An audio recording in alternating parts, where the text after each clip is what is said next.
ये बहुत बढ़िया मीठी आखिरी बात।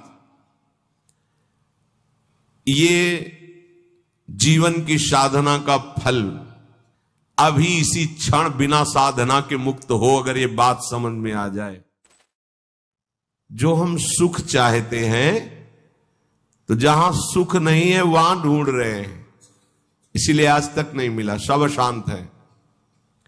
आपको तो जो जो चीजें चाहिए, जो वस्तुएं, धन संपत्ति, पद की आकांक्षा रखते हैं, तो आपको लगता है अगर ये मिल जाते तो मैं सुखी हो जाता। अपने को ऐसे बहुत मिले हैं जिनके पास आप चाह रहे हैं, उनकी बहुत मात्रा में संग्रह किया हुआ है, बहुत अधिकारिता है, बड़ा पद है, खूब ऐश्वर्य है, जगत में उनका नाम है, सम्मान है, पर हृदय जल रहा है, हृदय अशांत है। क्यों? क्योंकि जहां शांति प्राप्त होती है वहां उनका संबंध ही नहीं है। अशांतस्य कुतः सुखम, जिसका चित्त अशांत है उसे सुख कैसा? ब्रह्म। कुछ वर्ष की आयु, शरीर समाप्त हुआ, न पद रह गया, न संपत्ति रह गई, न नाम रह गया, न व्यवहार रह गया, न परिवार रह गया, अकेले अपने कर्मों की पोटरी बांध करके फिर नया जन्म, फिर वही पढ़ाई लिखाई, दुनिया का प्रपंच। नहीं तो अन्य योनियों में कीड़ा मकोड़ा, पशु पक्षी। विश्राम कहां है? अध्यात्म योग में। श्री भगवान कह रहे निश्रेयसाय, मतलब दुखों का आत्यंतिक नाश, दुख का लेस नहीं जहां। अब अपने तो दुखालय में रह रहे हैं तो सुख को इसी में ढूंढ रहे हैं, तो हम समझते हैं कि अरबों खरबों रुपया मिल जाए, सुंदर सुंदर भोग सामग्री मिल जाए, मैं सुखी हो जाऊंगा। ऐसे अभी इसी भूमंडल पे हैं जिनको खुद पता नहीं कि मेरे पास कितनी धनराशि है, रोज नए नए भोग भोगते हैं, पर नींद नहीं आती, नींद की दवा लेना पड़ता है। मानसिकता बिगड़ी हुई है, विक्षिप्त है, हृदय जल रहा है, हर समय भयभीत है, कहीं ऐसा ना हो जाए, कहीं ऐसा। सुख विनिश्चितम बदामि तेन अन्यथा वचांस में, गोस्वामी जी कहते मैं सत्य कह रहा हूं, मेरी बात अन्यथा नहीं। जब तक तुम हरि भजन नहीं करोगे तब तक तुम्हें त्रिकाल में, त्रिभुवन में कहीं भी शांति नहीं। छूटवे के जतन विशेष बांधे जाएगो, वह विष भोजन जो सुधा सानी खाएगो। अगर अमृत भी खाएगा तो विष बन जाएगा। हरि विमुखता में तुझे कहीं शांति नहीं मिलेगी। अगर हरि के सन्मुख हो तो विष भी अमृत हो जाए। गरल सुधा रिपु करहि मिताई, गोपद सिंधु अनल शीतला। आग शीतल चंदन की तरह हो जाएगी। समुद्र जो अथाह अगाध है वो गाय के खुर के गड्ढे के समान हो जाएगा। विष अमृत बन जाएगा। दुश्मन सब मित्र बन जाएंगे यदि हरि की कृपा हो जाए तो ये हरि के चरणों का आश्रय ही आत्यंतिक सुख का स्वरूप है। ये कैसे प्राप्त होता है? तो श्री भगवान कहते हैं कि मन ही बंधन और मोक्ष का कारण है। चेता खलवश्य बंधाय मुक्तये चात्मनो मतम। ये तुम्हारा जो चित्त है, जो मन है, यही तुम्हारे बंधन का कारण है। ये जब किसी विषय का चिंतन करता है भोग भावना से, किसी व्यक्ति का चिंतन करता है राग या द्वेष से, तो ये बंधन का कारण बन जाता है। अगले जन्म की ये पूरी तैयारी करा देता है। नाना प्रकार के भ्रमात्मक दुख सुखों में फंसा देता है। और जब यही मन प्रभु का चिंतन करने लगता है, प्रभु के नाम का, प्रभु के रूप का, प्रभु की लीलाओं का, प्रभु के गुणों का, प्रभु के भक्तों का, तो यही मोक्ष का खुला हुआ द्वार हो जाता है। यही मन, जब मन किसी व्यक्ति को भगवत भाव से, किसी भोगों को प्रभु की सेवा में अर्पित करने के लिए, यही मोक्ष का कारण बन जाता है। और जब किसी भोगों को स्वयं भोगने के लिए और किसी व्यक्ति को राग द्वेष से, यही बंधन का कारण स्पष्ट। इसीलिए भगवान बहुत जोर देते हैं अनन्य चिंतन पर।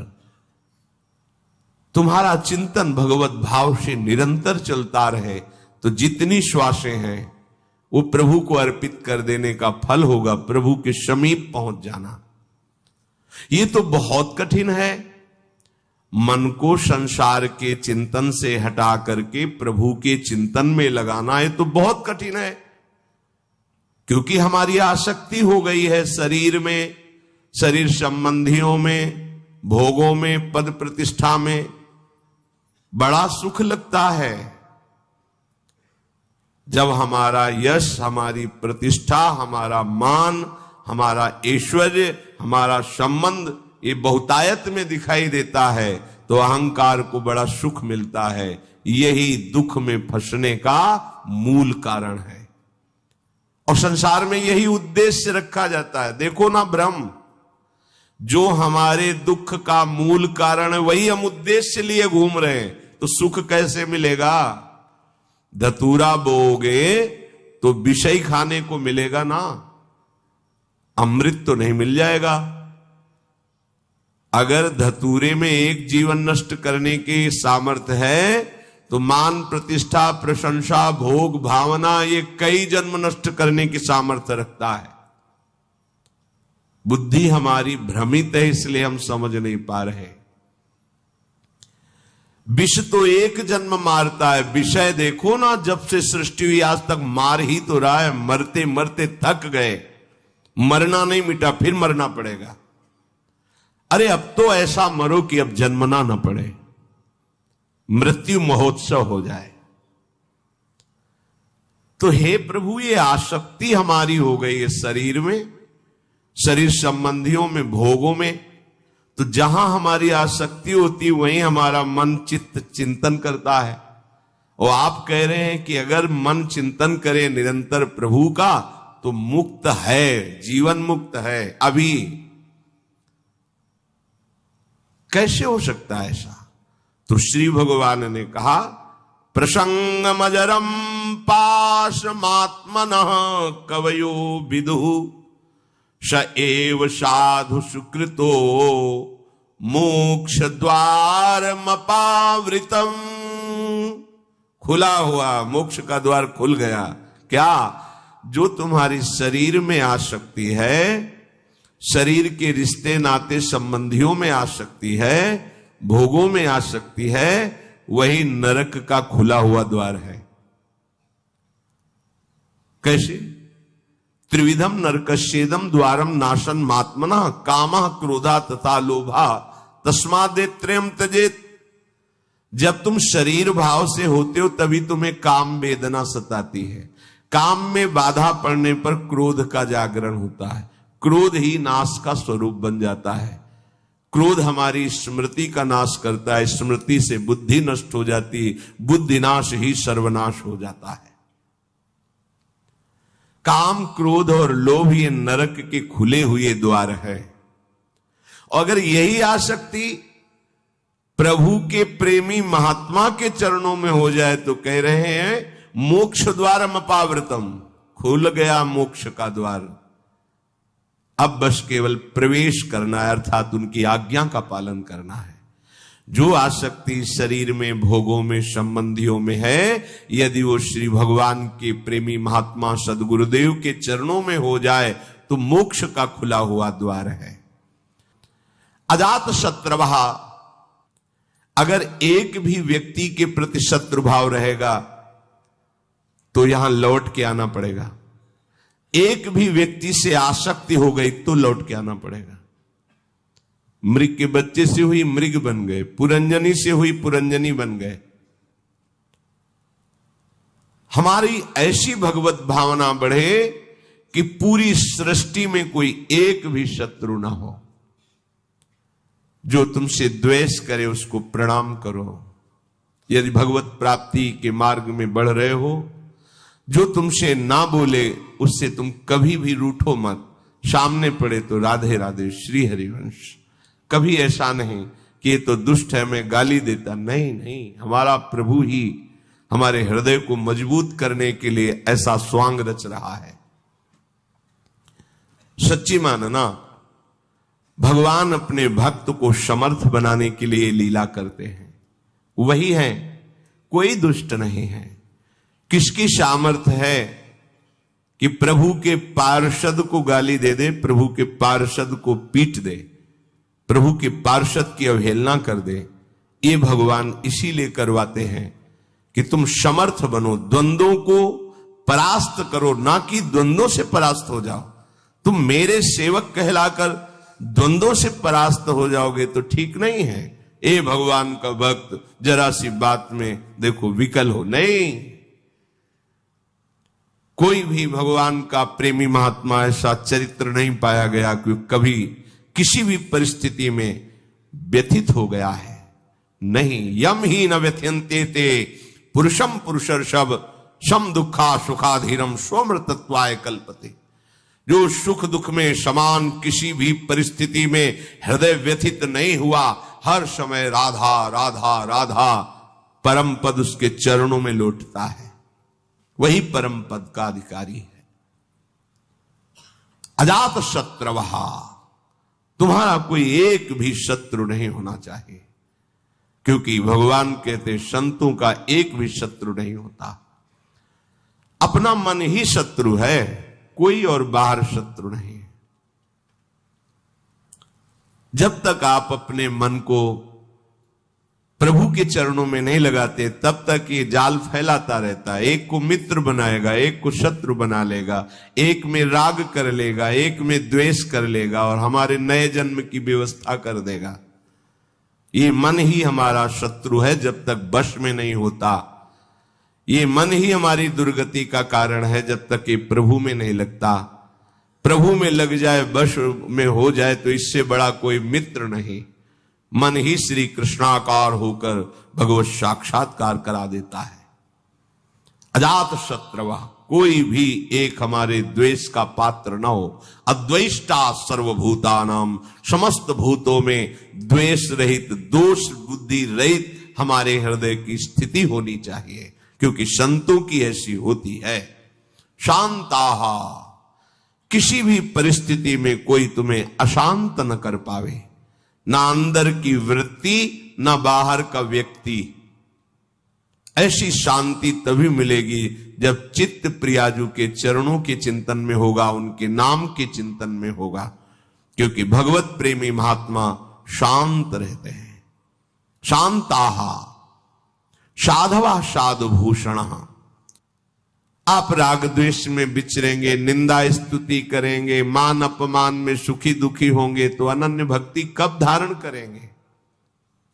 अपने को केवल लक्ष्य पर दृष्टि रखनी है। वही सच्चा निशानेबाज है जो केवल लक्ष्य पर दृष्टि रखता है। द्रोणाचार्य जी ने कौरवों पांडवों को धनुर्विद्या की शिक्षा दी। परीक्षा के लिए एक वृक्ष में चिड़िया टांगी और कहा इसकी आंख पर निशाना लगाना है। जो धनुष उठाता और तीर संधान करता, पूछते क्या दिखाई दे रहा है? बोले वृक्ष, डाल, चिड़िया। बोले रख दो धनुष। साफ। युधिष्ठिर जी से भी पूछा तो उन्होंने कहा चिड़िया दिखाई दे रही है, फिर आंख दिखाई, रख दो।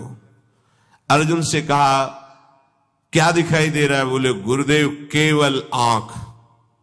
बोले वेद दे। बस लक्ष्य दिखाई देना चाहिए तो कुछ भी आपको, कोई भी आपको, कहीं भी आपको परास्त नहीं कर सकता। लक्ष्य श्यामा श्याम, श्यामा श्याम का स्मरण कोई परास्त नहीं कर सकता। लक्ष्य रहित होकर घूमोगे तो सब तुम्हें व्यथित कर देंगे। काम क्रोध लोभ मोह मद मत्सर, ये सब हृदय में ही ये प्रहार करते हैं। बाहर का प्रहार तो कोई भी सह सकता है, लेकिन हृदय के प्रहार को बड़े बड़े वीर नहीं सह पाते। साधक हृदय के प्रहार को सहता है, इसलिए उससे बड़ा कोई वीर नहीं होता।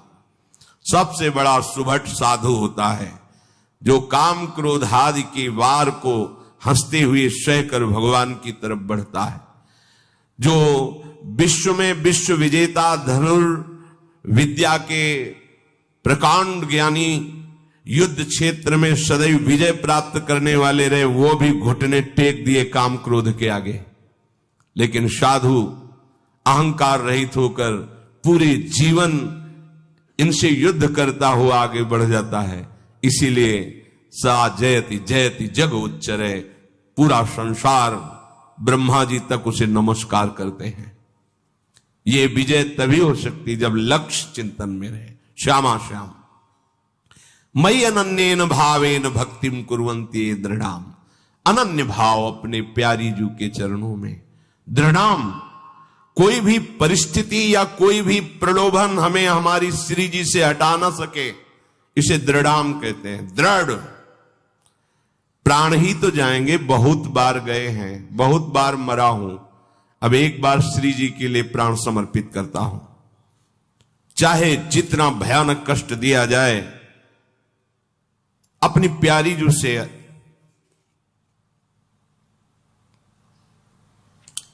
एक क्षण के लिए भी वृत्ति नहीं हटा सकता। और चाहे जितना प्रलोभन दिया जाए, यश कीर्ति सम्मान प्रतिष्ठा जय जयकार, एक क्षण के लिए भी प्यारी जू से चित्त वृत्ति नहीं हटे, इसे कहते दृढ़ाम। भारी से भारी अनुकूलता और भारी से भारी प्रतिकूलता जब अपने इष्ट के चिंतन को न रोक पावे तो उसे कहते अनन्य भक्त। अनन्य भक्त बहुत बड़ी दुर्लभ स्थिति है, इससे बढ़कर कोई पद नहीं है, कोई स्थिति नहीं है। और ये वृंदावन नित्य विहार रस, ये रसिक अनन्यों का है। ये रसिक अनन्यों के नरेश श्री हिताचार्य, श्री स्वामी हरदास जी, ये सब सहचरियां प्रकट हुई हैं इस रस को प्रदान करने के लिए। ये तो अनन्यता से ही आता है रस। मत कृते त्यक्त कर्माणस त्यक्त स्वजन बांधवाः, दो भाव इसके। मेरे लिए सारे सांसारिक कार्य छोड़कर केवल भजन, ये निवृत्ति मार्ग पर विरक्त भाव। और जो भी कर्म कर रहे हैं वो प्रभु को समर्पित करना, एक गृहस्थ प्रवृत्ति मार्ग पर, दोनों को ये करना होगा। मत कृते त्यक्त कर्माणस, मेरे लिए सारे कर्म समर्पित करना, ये गृहस्थ। और मेरे लिए सारे संसार के कर्म छोड़कर एकमात्र केवल प्रियालाल संबंधी चेष्टाएं, यह है विरक्त। नींद खुलने से लेकर सुषुप्ति गाढ़ नींद तक, चेतना से लेकर मृत्यु तक प्रियालाल के सिवा कोई कार्य नहीं करना। अपने शरीर के पोषण का भी कार्य नहीं करना। हमारे शरीर का भरण पोषण प्रियालाल से होगा। हमें जगने से लेकर सोने तक, जीने से लेकर मरने तक केवल प्रियालाल के ही संबंध के कार्य करने, अन्यथा नहीं। ना अपने तन ढकने के लिए, ना अपने शरीर पोषण के लिए, ना अपनी शरीर व्यवस्था के लिए। ये आराध्य देव का भार है, वो देखेंगे क्या पहनाना है, कैसे बैठालना है, कहां रखना है, कैसे चलाना है, इसकी चिंता नहीं। पोषण भरण न चिंत कराही, श्री हरिवंश विभव विलसाई, श्री वृंदावन की माधुरी। और गृहस्थ में धर्मयुक्त कार्य करते हुए वो कार्य प्रभु को समर्पित करना। मत कृते त्यक्त कर्माणस और त्यक्त स्वजन बांधवाः, विरक्त के लिए किसी भी तरह से परिवार के सदस्यों से थोड़ा भी स्नेह नहीं रखना। अगर है तो केवल प्रियालाल के लिए है, प्रियालाल के संबंध के लिए है, प्रियालाल की प्रसन्नता के लिए है। हम घर में रहते हैं, पत्नी पुत्र परिवार आदि के लिए व्यापार नौकरी करते हैं, उनको सुख पहुंचाते हैं, इसका फल हो कि प्रियालाल प्रसन्न हो जाए, क्योंकि हमें ड्यूटी दी, हमें सेवा दी कि इतने परिवार का पोषण तुम करो, पर वो हम कर रहे हैं प्रियालाल के लिए, हो गया। विरक्त किसी भी तरह से अपने शरीर संबंध की वासना का पोषण न होने दे। प्रियालाल के संबंध से सब हमारे प्यारे, प्रियालाल का संबंधी नहीं तो अंजन कहा आंख जई फूटे, बहुतक कहो कहां लो, नहीं नहीं कोई हमारा नहीं। भगवान कह रहे मेरे लिए अपने स्वजन संबंधियों का त्याग कर दिया। त्यक्त स्वजन बांधवाहा, गोपीजनों से प्रभु द्रवित होकर के कह रहे हैं, जो बड़े बड़े योगी जन जिन बेड़ियों को नहीं तोड़ पाते, उन स्नेह की बेड़ियों को तोड़कर तुमने हमसे प्रेम किया, इसलिए मैं तुम्हारा जन्म जन्म ऋणी। भगवान कह रहे मैं ऋणी तुम्हारा। केवल प्रभु से प्रेम करने के कारण ही हनुमान जी महाराज से भगवान श्री राम कह रहे हैं, प्रति उपकार करो का तोरा, सन्मुख हो न शकत मन मोरा। अय वत्स, तुमने जो समर्पण करके हमारे प्रति अनन्य भाव प्रकट किया है, इसके बदले में मैं तुम्हें क्या दे सकता हूं? सकुच के कारण मेरा मन सन्मुख नहीं हो रहा। प्रभु कह रहे तुम संतात उरिन मैं नाही। ओहो, अखिल लोकों का दाता बोल रहा है तुम संतात उरिन। ये अनन्य भक्त के लिए शब्द है, दूसरों के लिए नहीं। भगवान जब अहेतुकी कृपा करते हैं तब ऐसी भक्ति जागृत होती है, भक्तों के संग के प्रभाव। त्यक्त स्वजन बांधवाहा, ये ना तुम्हारे थे न है न रहेंगे। श्रुत बनिता आदि जान स्वार्थ रत ना करुणे सभी ते, अंत ही तो ही तजेंगे पामर तू न तज। तुझे समझ में नहीं आ रहा।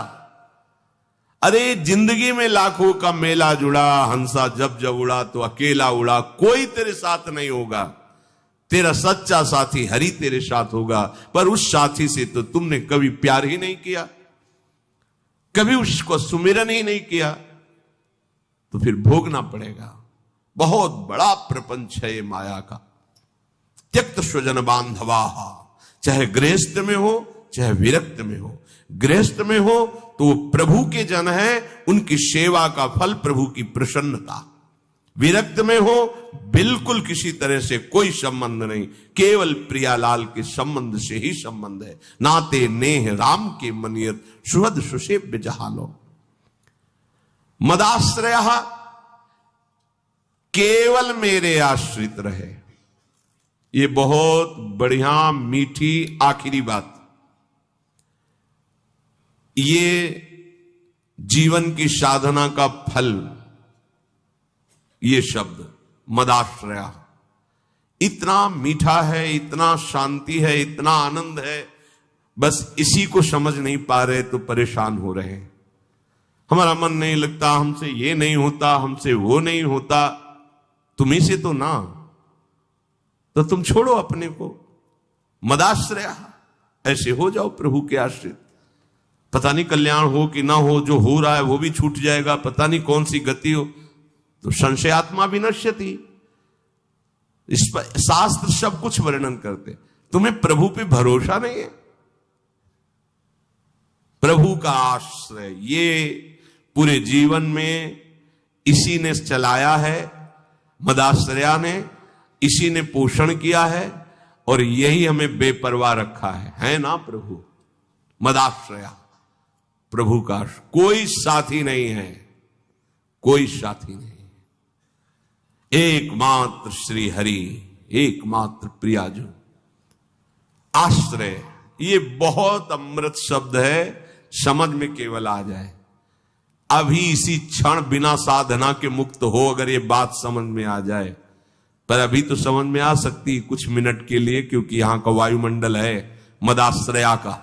तो अभी पर गेट के बाहर निकलते ही हवा बदलेगी तो विचार बदल जाएंगे।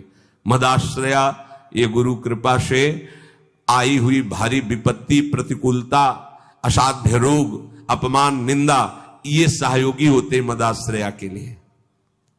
ये मदाश्रया में बहुत सहयोगी होते हैं, और इनको कौन चाहता है?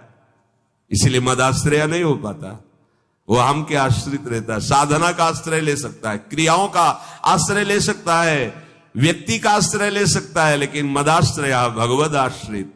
और भगवद आश्रित बहुत बेपरवाह और ऐसी वस्तु मिलती है जो किसी साधना से नहीं मिलती। पर यह हृदय का विषय होता है, वाणी का नहीं होता। केवल वाणी के कहने से हृदय शांत नहीं हो जाएगा। निज सुख बिन मन होई की थीरा, जब तक मन में ये आश्रय जागृत नहीं होगा तब तक बात नहीं बनेगी। और ये जागृत तभी होगी, लिख लो, जब तुम्हारा अपमान होगा, निंदा होगी, शरीर किसी असाध्य रोग से ग्रसित होगा, सब तिरस्कार करेंगे, सब, कोई सृष्टि में प्यार से देखने वाला नहीं होगा। तब सच्चा मदाश्रय उदय होता है, प्रभु आपके सिवा कोई नहीं। वो हृदय की जो धारा प्रभु की तरफ बही निहाल कर देते हैं। तो एक कदम मेरी तरफ चल के तो देख, पूरी सृष्टि न झुका दूं तो कहना, भगवान के वचन। एक कदम तो चल के देख मेरी तरफ। ये अंदर की बात है, बाहर से आप कहोगे तो हम 500 किलोमीटर से आए, एक कदम की क्या बात है। बाहर से दौड़ने वाला कोई वीर नहीं कहा जाता, अंदर तो आप वहीं बैठे हुए हो, शरीर में, उस शरीर संबंधियों में, शरीर भोगों में, एक कदम कहां चले। अंदर की बात है कि आप कोई नहीं। ये मदाश्रया अंतिम सांस तक हो जाए तो परम पद भी मिल जाएगी। बहुत बार बता चुके, फिर समझ लीजिए। द्रौपदी जी महान भक्ता हैं, भगवान से मिलती हैं, बात करती हैं, पर ये विपत्ति, ये दुख, ये असाध्य रोग, ये अपमान, ये निंदा, ये मदाश्रया को जागृत करता है, दूसरा नहीं, दूसरा नहीं। अभी तक पूर्ण मदाश्रया द्रौपदी जी नहीं थी, क्योंकि जब कर्ण और दुर्योधन के आदेश से दुशासन महल में प्रवेश करता है और बाल पकड़ करके अपवित्र दशा में उनको घसीटते हुए सभा में लाता है, तब एक बार भी नहीं बोली हा श्री कृष्ण। क्यों? अंदर आश्रय है। ऐसे महावीर है कि अगर भीम गदा उठा ले तो त्रिभुवन में सामने उनके टिकने वाला वीर नहीं है। अर्जुन अगर गांडीव चढ़ा ले तो किसी को भी ललकार सकते हैं, भगवत शक्ति से संपन्न है। अगर युधिष्ठिर जी भाला उठा ले तो सामने कोई महावीर भी टिकने वाला नहीं। मेरे 5 पति हैं। और सभा में परम धर्मात्मा भीष्म जी विराजमान है, जो महात्मा है। क्या उनके होती हुई ऐसा हो सकता है? द्रोणाचार्य जी हैं, कृपाचार्य जी हैं, बड़े बड़े वीर बैठे हुए। एक बार भी नहीं है कि मेरे श्री कृष्ण हैं। पढ़ के देख लो, व्यास भगवान द्वारा रचित महाभारत, उसका स्वाध्याय किया है पूर्व में। एक बार भी नहीं आया कि मेरा परम प्यारा मित्र श्री कृष्ण है ना, वो बचा लेगा। अगर ऐसा आता तो दुशासन केस में हाथ ही नहीं रख सकता था। विश्वास कीजिए, महल में ही केस नहीं पकड़ सकता था द्रौपदी के। गई सभा में, बड़ा उपहास कर रहा है कर्ण और दुर्योधन, गंदे शब्दों से बोल रहा है। नहीं बोलना चाहिए। ऐसी धर्मात्माओं की सभा में ऐसी महान देवी को ऐसे शब्द नहीं बोलने चाहिए। बड़े अपवित्र शब्द बोले। तब उनकी दृष्टि गई तो 5 पति सर झुकाए बैठे हैं, कोई देख भी नहीं रहा है।